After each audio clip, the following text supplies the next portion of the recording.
Kita kan sering banget dengar soal keajaiban AI. Tapi gimana kalau ternyata ada sisi lain dari ceritanya? Hari ini kita bakal bongkar argumen utama dari buku The AI Con. Semuanya seringkali dimulai dengan klaim yang mengejutkan. Kayak gini nih, dari seorang ilmuwan top di OpenAI. Gagasan kalau mesin mungkin aja punya kesadaran. Klaim seperti inilah yang ngebangun hype luar biasa di sekitar kehebatan AI.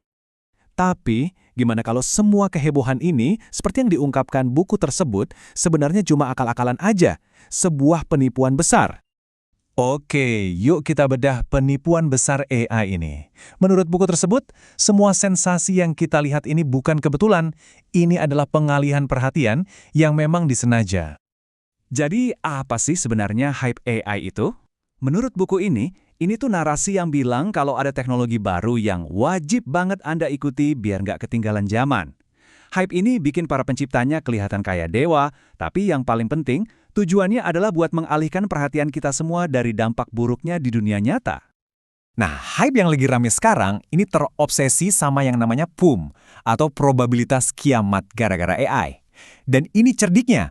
Metrik fantasi ini ngebiarin para elit teknologi jadi pahlawan yang seolah-olah nyelamatin dunia, sementara mereka bisa tutup mata sama kerusakan nyata yang disebabkan teknologi mereka saat ini juga.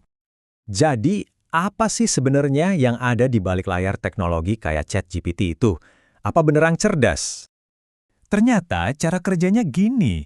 Awalnya dari sistem prediksi kata yang simpel banget, mirip kayak T9 di HP jadul kita. Terus berkembang jadi jaringan saraf yang dilatih pakai data segunung dari internet buat ngenalin pola.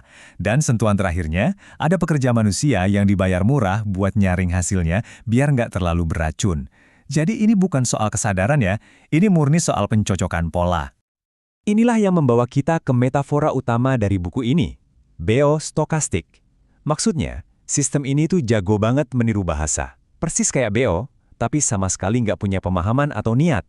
Dia cuma ngulangin pola statistik dari data yang udah dipelajarinya. Terus, gimana tanggapan para pendukung teknologi ini?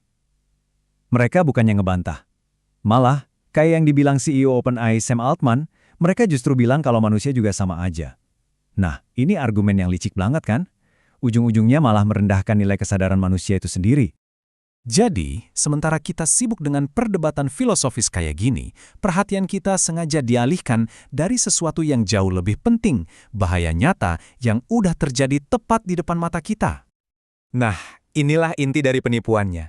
Kita dibikin takut sama pemberontakan robot di masa depan, padahal bahaya yang sesungguhnya udah ada di sini, sekarang. Pekerjaan yang makin gak dihargai, pornografi deepfake, sistem yang penuh bias, sampai kerusakan lingkungan yang masif. Dan bahayanya itu spesifik banget. Menurut Sumbar, coba bayangin, 99% deepfake itu isinya pornografi non-konsensual yang dibuat dari gambar-gambar perempuan. Ini bukan lagi soal risiko masa depan. Ini adalah kekerasan berbasis gender yang dimungkinkan oleh teknologi saat ini. Dan ini bukan cuma teori loh, di Texas satu kelas nggak lulus gara-gara kesalahan GPT. Di sektor kesehatan, sebuah algoritma dengan tingkat error 90% dipakai buat nolak perawatan pasien. Di sistem peradilan, algoritmanya keliru melabeli terdakwa kulit hitam sebagai berisiko tinggi. Ini bukan fiksi ilmiah, kerusakannya nyata dan udah kejadian. Tapi semua kerusakan ini cuma gejalanya aja. Kalau mau ngerti akarnya, kita perlu ngintip apa yang disembunyiin di dalam mesin. Buku ini nyebutnya hantu, yaitu tenaga kerja dan sejarah yang sengaja dibikin gak kelihatan. Para penulis mengidentifikasi dua hantu ini. Yang pertama, hantu intelektual dari eugenika, dan yang kedua, hantu tersembunyi dari tenaga kerja manusia. Pengejaran kecerdasan umum buatan atau AGI yang lagi heboh sekarang ini ternyata punya sejarah yang kelam. Buku ini menelusuri akarnya sampai ke tes IQ rasis di awal 1900-an dan buku kontroversial The Bell Curve di tahun 1994. Dan yang bikin kaget, sebuah paper riset dari Microsoft di tahun 2023 yang mengklaim percikan AGI ternyata mengutip sumber yang sama persis dari tahun 1994 itu buat mendefinisikan kecerdasan. Hantu yang kedua adalah kerja hantu. Ini adalah para pekerja di seluruh dunia yang dibayar murah dan seringkali mengalami trauma yang diperlukan supaya sistem AI ini bisa jalan, mulai dari melabeli data sampai menyaring konten. Namanya terinspirasi dari Mechanical Turk di abad ke-18, sebuah robot catur yang ternyata di dalamnya ada orang beneran. Ilusi otomasi, dari dulu sampai sekarang, ternyata ditenagai oleh manusia yang disembunyikan. Dan ini bukan konsep abstrak. Laporan majalah Time mengungkap kalau OpenAI membayar pekerja di Kenya kurang dari $2 sehari cuma buat menyaring konten-konten yang sangat traumatis. Salah satu pekerjanya bahkan sampai kena PTSD.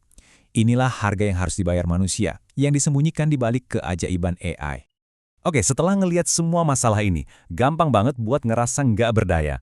Tapi buku ini juga nawarin kita cara buat melawan. Gimana caranya kita bisa belajar ngenalin hype ini dengan mata kepala kita sendiri. Jadi, gimana caranya supaya kita bisa lihat menembus semua tipu muslihat ini? Para penulisnya menawarkan beberapa alat bantu yang praktis. Kuncinya adalah dengan ngajuin 4 pertanyaan kritis. Pertama, tanya, apa sih yang sebenarnya diotomatisasi di sini? Terus, ikutin jejak uang dan dampaknya. Siapa yang untung dan siapa yang dirugikan? Tanyain juga, gimana sistem ini dievaluasi? Dan yang terakhir, waspada kalau teknologi ini digambarin mirip manusia. Itu seringnya cuma cara buat nutupin kelemahannya. Dengan ngajuin pertanyaan-pertanyaan ini, kita bisa lihat menembus semua track marketingnya. Kita bisa mengungkap biaya manusia dan lingkungan yang sebenarnya. Dan yang paling penting, kita bisa menolak narasi yang bilang kalau semua ini nggak bisa dihindari. Dan ini ngebawa kita ke pemikiran terakhir. AI itu dijual sebagai solusi untuk masalah-masalah terbesar kita. Tapi pertanyaan yang mungkin lebih penting adalah, apa kita pernah berhenti sejenak untuk bertanya, apakah ini beneran solusi yang tepat?